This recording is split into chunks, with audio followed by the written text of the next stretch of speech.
how to manage shared ChatGPT chat links.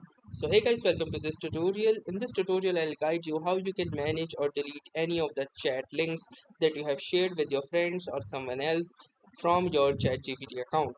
So if you have shared any particular chat via a link to your friends, and if you wish to delete them now, then let me show you how you can delete them quickly.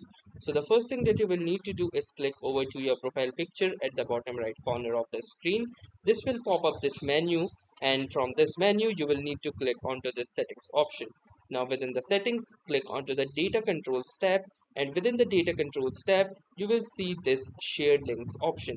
From here, click onto this manage option for the shared links, and it will show you all of the chats that you have shared. As you can see, I have shared these three particular chats and also along with their link. So if I wish to see the particular chat, I can click onto these options, or if I wish to delete the shared link, I can simply click onto this trash bins icon and delete those particular chat links.